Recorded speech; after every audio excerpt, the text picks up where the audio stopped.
आप देख रहे हैं नेटवर्क 33 राजकुमार के साथ। नेटवर्क 33 की आज की कहानी में आगे बढ़ने से पहले अगर आपने हमारा चैनल अभी तक सब्सक्राइब नहीं किया है तो कर लें और साथ ही बेल आइकन को भी जरूर दबाएं। दोस्तों, अगर आपके पास भी ऐसी कोई कहानियां हैं तो हमारे साथ जरूर शेयर करें। हमारे इंस्टाग्राम आईडी पर इंस्टाग्राम आईडी है network_33 जिसका लिंक नीचे डिस्क्रिप्शन बॉक्स में दिया गया है। ऐसी ही और वीडियोस के लिए देखें इन डार्क। तो चलिए बढ़ते हैं आज की कहानी की ओर। दोस्तों, मुझे अर्जेंट बेस पर बाहर जाना था मगर ट्रेन की टिकट नहीं हो पा रही थी और जब दलाल से बात की तो 750 की टिकट 3000 रुपए की बता रहा था। आखिरकार बहुत मशक्कत करने के बाद एक दलाल मिला जिसने 1300 रुपए में मुझे स्पेशल ट्रेन की टिकट बनाकर दे दी। मेरी ट्रेन रात के 1:15 बजे की थी और स्टेशन भी हमारे यहाँ से काफी दूर था। तो मैं शाम को ही घर से स्टेशन के लिए निकल गया और यहीं कोई 7 से 7:30 बजे के बीच रेलवे स्टेशन पहुंचा। जैसा कि मेरे पास अभी कुछ ज्यादा ही समय था तो मैं काफी देर तक स्टेशन के बाहर वाले बाजार में ही घूमता रहा। फिर तकरीबन 10 बजे तक वहीं के होटल में खा पीकर वापस स्टेशन पर आकर आराम से बैठ गया और ट्रेन का वेट करने लगा। स्टेशन पर ट्रेन का वेट करते वक्त काफी ट्रेन वहां से गुजरी और आने वाली सभी ट्रेन की अनाउंसमेंट भी हो रही थी, मगर मेरी ट्रेन की एक बार अभी तक कोई अनाउंसमेंट नहीं हुई थी। हालांकि अभी भी ट्रेन को आने में काफी वक्त था, मगर मैंने सोचा क्यों न पूछकर प्लेटफॉर्म का पता कर लिया जाए। लिहाजन मैं इंक्वायरी विंडो पर पहुंचा और अपने ट्रेन का नाम बताते हुए बोला, सर ये ट्रेन कौन से प्लेटफॉर्म पर आएगी? इस पर वो बोला, सॉरी इस नंबर और नाम की कोई ट्रेन नहीं है। ये सुनकर तो मेरा माथा एकदम से गर्म हो गया था। इससे पहले मैं उससे कुछ कहता कि वो आदमी विंडो से उठकर कहीं और चला गया। फिर मैंने तुरंत ही दलाल को फोन किया जिसने मेरी टिकट बनाई थी। जब उससे बात हुई तो वो बोला, अरे भाई साहब, आपको किसी ने गलत जानकारी दे दी है। पिछले 5 सालों से इसी काम में हूँ। पैसा लेकर धोखा देने वाला हमारा काम नहीं है। आप वेट करो, ट्रेन वहीं आएगी, वो भी प्लेटफॉर्म नंबर 3 पर। जिस तरह से वो आदमी मुझे आश्वासन दे रहा था उससे तो यही लग रहा था कि वो सही बोल रहा है। लिहाजन मैं प्लेटफॉर्म नंबर 3 पर जाकर बैठ गया और ट्रेन के आने का वेट करने लगा। 10 से 11 बजे, 11 से 12 और फिर 1 और फिर कुछ ही मिनट बाकी थे 1:15 बजने में। मगर हैरान की बात तो ये थी अभी भी रेलवे स्टेशन पर मेरी ट्रेन को लेकर किसी तरह की अनाउंसमेंट नहीं हुई थी, जिससे मेरी थोड़ी टेंशन बढ़ गई थी। बीतते वक्त के साथ मेरी चिंता बढ़े ही जा रही थी कि तभी एक आदमी मेरे पास आकर बैठा। कुछ देर उस आदमी को घूरने के बाद मैंने पूछा, भाई साहब आप किस ट्रेन का वेट कर रहे हैं? इस पर उस आदमी ने पहले तो मेरी ओर देखा, फिर जब उसने ट्रेन का नाम लिया तो मेरी सारी टेंशन अचानक ही खत्म हो गई। मैंने तुरंत ही कहा, मैं भी उसी ट्रेन में जा रहा हूँ। फिर बातों बातों में पता चला कि उन्हें भी टिकट नहीं मिल रहा था और जिस दलाल ने उन्हें टिकट बनाकर दी है वो वही दलाल है जिसने मेरी टिकट बनाई थी। ये जानकर मेरी चिंता फिर से लौट आई। मगर ठीक 1:15 बजे मेरी ट्रेन आ गई और हम दोनों ट्रेन में चढ़े, मगर अलग अलग बोगी में। वो स्पेशल ट्रेन सच में स्पेशल ही थी। वो अंदर से बिल्कुल चमकती हुई, यानी बहुत ही अच्छी कंडीशन में थी। साथ ही बहुत ही कम लोग थे उसमें। रात का वक्त होने के कारण बोगी में गहरी खामोशी थी। सभी लोग सो रहे थे। तो मैं भी बिना ज्यादा आवाज किए अपनी सीट पर पहुंचा और अपना सामान रखकर वॉशरूम गया। जब मैं वॉशरूम से बाहर निकला तो अपनी सीट पर जाते वक्त मेरा ध्यान बाहर की ओर गया। ट्रेन अभी भी रुकी हुई थी मगर बाहर का नजारा अब बदल गया था। मैंने ट्रेन के गेट पर आकर जब बाहर की ओर देखा तो मैंने पाया कि ट्रेन किसी दूसरे स्टेशन पर खड़ी है। मुझे ये देखकर बिल्कुल भी विश्वास नहीं हुआ तो मैं ट्रेन से नीचे उतरकर देखने गया। वो सच में कोई दूसरा छोटा सा सिंगल लाइन वाला स्टेशन था जहां अब ट्रेन रुकी हुई थी और कुछ लोग ट्रेन से नीचे उतरकर स्टेशन से बाहर जाते हुए भी नजर आ रहे थे। मैं यही सोच रहा था कि आखिर बिना चले ये ट्रेन यहाँ कैसे पहुंची। तभी ट्रेन ने चलने का हॉर्न दिया तो मैं वापस ट्रेन में जाकर जल्दी से बैठ गया। मैं अपनी सीट पर बैठकर यही सोच रहा था कि आखिर ये हो क्या रहा है। फिर कुछ सोचने के बाद मैंने अपना मोबाइल निकाला और मैंने अपनी ट्रेन के लाइव लोकेशन देखने की कोशिश की, मगर मैं जब भी ट्रेन का नाम फीड करता तो रिजल्ट में नोट फाउंड करके आ रहा था, जिससे मुझे अब डर लगने लगा। फिर मैंने जीपीएस में अपना लाइव लोकेशन देखने की कोशिश की, जिसे देखकर मैं तो और भी हैरान हो गया। फोन पर जीपीएस मेरा लोकेशन फाइंड नहीं कर पा रहा था और मुझे अब बेचैनी सी होने लगी थी। फिर मैंने ट्रेन में सफर कर रहे एक आदमी को जगाते हुए पूछा, भाई साहब ये ट्रेन कहाँ जा रही है? पहले तो वो मुझे देखकर एकदम से चौंक गया, पता नहीं क्यों। फिर वो बड़े ही अजीब ढंग में हंसते हुए बोला, जल्दी ही जान जाओगे। और इतना बोलकर वो फिर से सो गया। अब मेरी हिम्मत नहीं हो पा रही थी कि मैं किसी दूसरी सवारी को जगा के सेम क्वेश्चन करूं। ट्रेन अभी भी वैसे ही रुकी हुई थी। फिर मैं थोड़ा हिम्मत करते हुए अपनी सीट से उठा और उस आदमी को खोजने के लिए ट्रेन की दूसरी बोगी की ओर बढ़ा जो मेरे साथ चढ़ा था, इस उम्मीद में शायद कोई मदद मिल जाए। जब मैं अपनी बोगी से दूसरी बोगी में दाखिल हुआ तो मैंने फिर से नोटिस किया कि जगह एक बार फिर से बदल गई है। फिर जब गेट से बाहर की ओर देखा तो पाया कि इस बार ट्रेन किसी जंगल में खड़ी है। अब ये तो साफ हो गया था कि ये कोई नॉर्मल ट्रेन नहीं है, और अब सवाल ये था कि इस मुसीबत से बाहर कैसे निकला जाए। अभी तो मेरे को कुछ भी नहीं सूझ रहा था। मेरी जो थोड़ी बहुत उम्मीद थी वो उस आदमी पर ही निर्भर थी।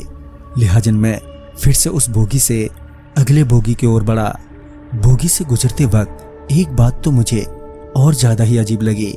वो थी कि हर बोगी में सिर्फ 13 ही लोग थे। मेरी बोगी में भी मुझे लगा कि सिर्फ 13 ही जने थे। खैर जब मैं अगले बोगी में पहुंचा तो फिर से एक बार जगह बदल गई थी। इस बार ट्रेन के दोनों तरफ खेत ही खेत थे। मैं आगे बढ़ ही रहा था कि मुझे किसी की जोर की आवाज सुनाई दी। ट्रेन से झांक कर देखा तो पाया कि 2 रेलवे पुलिस वाले एक आदमी का कॉलर पकड़कर खींचते हुए ट्रेन की ओर ला रहे हैं। रेलवे पुलिस वाला उस आदमी पर चिल्लाता हुआ बोल रहा था, तेरी इतनी हिम्मत कि तू ट्रेन की चेन खींचकर भागेगा। जब वो लोग करीब आए तो मैंने पाया कि वो आदमी जिसे पुलिस वाले पकड़ कर ला रहे थे तो वो वही आदमी था जिसे मैं ढूंढ रहा था। वो रेलवे पुलिस वाले उसे वापस ट्रेन में लेकर आ गए। वो लोग अगली बोगी में चढ़े थे तो मैं दौड़कर उस बोगी की ओर बढ़ा। जब मैं उस बोगी में पहुंचा तो पाया कि वो आदमी वहीं चुपचाप बैठा है। मैं उसके पास जाते हुए बोला, ये कैसी ट्रेन में चढ़ गए हम लोग? उसने मेरी आवाज सुनकर अपना सर ऊपर उठाया और उसके चेहरे से साफ जाहिर था कि वो भी मेरी तरह डरा सहमा हुआ है। वो मुझे देखते ही एकदम से रोने लगा। इससे पहले मैं उस आदमी से कुछ बात करता कि ट्रेन की विंडो से बहुत तेज की रोशनी आने लगी। विंडो से बाहर की ओर देखा तो पाया कि कोई बड़ा सा स्टेशन है। मैं तुरंत ही ट्रेन से नीचे उतरा और देखा कि स्टेशन काफी बड़ा है, मगर वो स्टेशन पूरा सुनसान था। फिर मेरी नजर कंबल ओढ़े हुए एक आदमी पर पड़ी। मैं उस आदमी को देखकर दौड़कर उसके पास गया और पूछा, ये कौन सा स्टेशन है? तो इस पर उस आदमी ने बड़े ही अजीब सी आवाज में बोला, नाड़ा। पहले तो मुझे समझ में नहीं आया कि वो क्या बोला। मैंने जब दोबारा पूछा तो इस बार उसने एक और इशारा करते हुए कहा, नाड़ा। जब मैंने उस ओर देखा तो पाया कि वहां रेलवे स्टेशन का बोर्ड लगा है जिस पर लिखा है इनाड़ा जंक्शन। मैंने आज से पहले कभी ये नाम नहीं सुना था। मैंने फिर से फोन निकाला और गूगल पर मैंने टाइप किया इनाड़ा जंक्शन, तो फिर से कुछ नहीं आया। मैं अभी मोबाइल पर दोबारा सर्च कर ही रहा था कि ट्रेन ने चलने की हॉर्न दे दी, मगर इस बार मुझे कोई जल्दी नहीं थी क्योंकि मुझे पता था ट्रेन कहीं नहीं जाएगी। ट्रेन ने एक बार फिर से हॉर्न दी, मगर मैंने फिर से अनसुना कर दिया। कुछ देर बाद जब मोबाइल से कुछ पता नहीं चला तो मैं वापस ट्रेन की तरफ मुड़ा। जैसे ही मैं मुड़ा तो मैंने देखा कि अब वहां पर वो ट्रेन नहीं है। मैं स्टेशन पर हर जगह घूमा मगर पूरा स्टेशन ही खाली पड़ा था, वहां कोई भी नहीं था। मैं स्टेशन के मेन एंट्रेंस पर खड़ा अपनी किस्मत को कोसी रहा था कि मुझे एक आवाज आई। मैंने तुरंत ही रेलवे स्टेशन से बाहर जाकर देखा तो पाया कि एक बस आकर लगी है। मैं बस में चढ़ा तो बस में बहुत ज्यादा ठंड थी।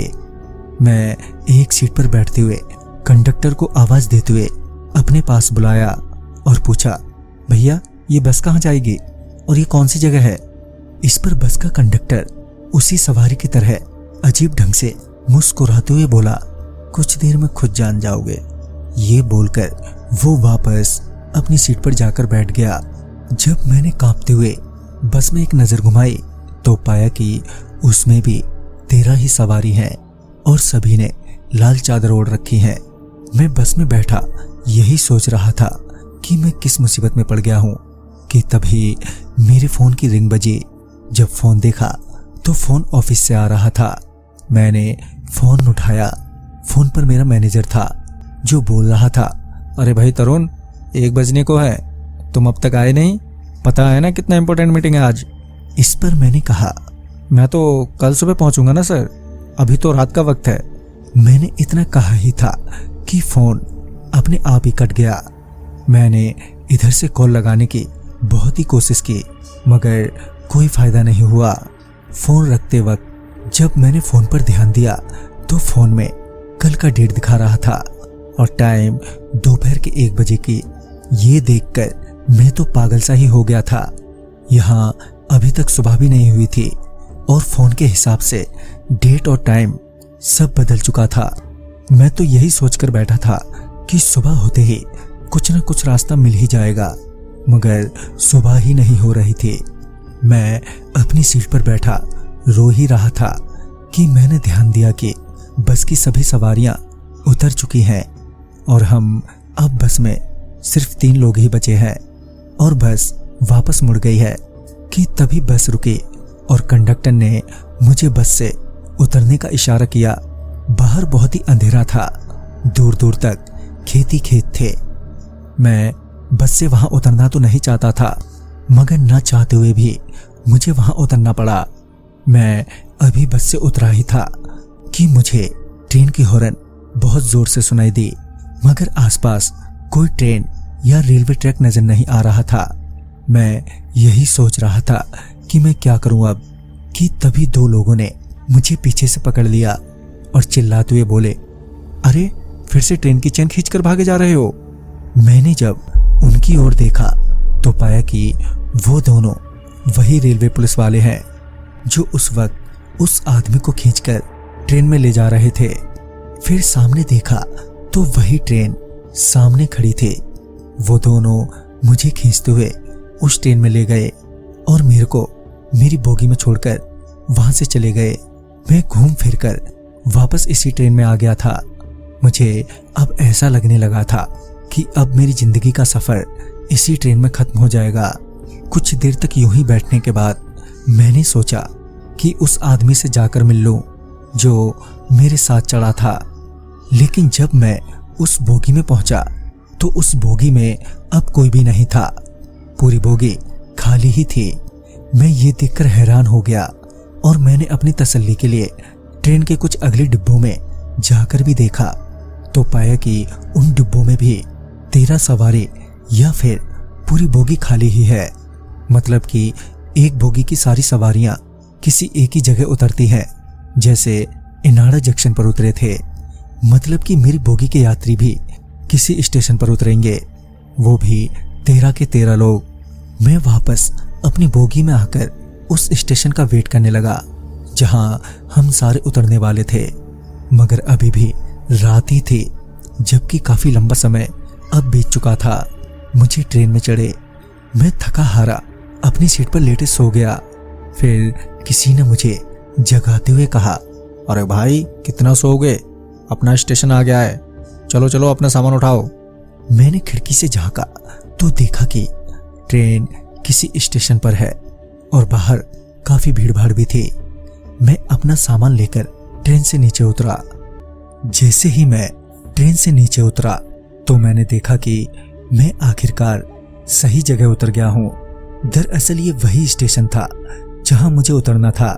मैं झटपट अपना सामान लिए स्टेशन से बाहर जाने लगा कि तभी उन 12 सवारियों में से एक ने कहा, कहाँ जा रहे हो? हमें इधर जाना है। अब मुझे उनकी जरा सी भी बात नहीं सुननी थी। मैं बिना कुछ बोले ही स्टेशन से बाहर आया। स्टेशन के बाहर कोई हलचल नहीं थी। ऐसा लग रहा था कि ये कोई दूसरी दुनिया है। जब मैं स्टेशन से निकलकर कुछ दूर आया तो मुझे एक ऑटो वाला दिखाई दिया। मैंने ऑटो वाले को अपना एड्रेस बताते हुए कहा, कितना लोगे भैया? इस पर वो बोला, जितना हो उतना दे देना। मुझे भी काफी जल्दी थी तो मैं ज्यादा बिना सोचे ही ऑटो में बैठ गया। मेरा फोन अब तक डेड हो गया था, मगर सुकून इस बात का था कि अब मैं घर पहुंच जाऊंगा। मुझे नींद भी आने लगी थी। पता नहीं मैं पिछले कितने घंटों से ऐसे ही जागता रहा। मेरी जल्दी ही ऑटो में आंख लग गई और जब मेरी आंख खुली तो मैं किसी बस में उन बाकी के 12 सवारियों के साथ था। ये देखकर मैं अपने आपे से बाहर हो गया था और चिल्लाते हुए बोला, कौन हो तुम लोग हैं? मुझे कहाँ ले जा रहे हो? मगर मेरे लाख चीखने चिल्लाने के बावजूद भी बस में बैठे वो 12 सवारियां या फिर बस का ड्राइवर और कंडक्टर कुछ नहीं बोला और अंत में थक हार कर मैं वहीं बैठ गया और मायूस होकर रोने लगा। मुझे रोता देख उन 12 सवारियों में से एक ने कहा, वैसे तो इनसे बचना आसान नहीं है, मगर तुम एक कोशिश कर सकते हो। थोड़ी देर में ये बस एक सुरंग से गुजरेगी जिसमें बहुत तेज रोशनी होगी। तुम किसी तरह बस से उतर जाना और बिना पीछे पलटे ही भागते ही रहना जब तक कि तुम्हें आसमान में सूरज न दिख जाए। सूरज के दिखते ही तुम इनसे आजाद हो जाओगे, मगर हमेशा के लिए नहीं। ये लोग तुम्हें फिर से ऐसे ही फंसाने की कोशिश करेंगे और अगर तुम दूसरी बार फंस गए तो तुम्हारा बहुत ही बुरा हाल करेंगे, जैसा मेरा किया है। इस पर मैंने उससे पूछा, क्या किया तुम्हारे साथ? तो उसने अपना लाल कंबल हटाया तो मैं उसे देखकर अपनी सीट से नीचे गिर पड़ा।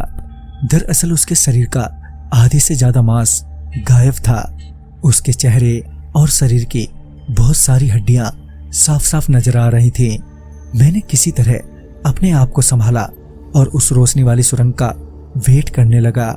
अचानक ही पूरी बस में आंख चौंधिया देने वाली रोशनी छा गई। मैं तुरंत ही बस से नीचे उतरकर तेजी से भागने लगा। भागते भागते जब रोशनी कम हुई और आसमान में सूरज दिखने लगा तो मैं थोड़ा धीमा हुआ और तभी मुझे सूरज दिखाई पड़ा और सूरज के दिखते ही मुझे बहुत राहत मिली और मैंने राहत की सांस ली। थोड़ी देर वहीं बैठने के बाद मैं वहां से अपने घर पहुंचा।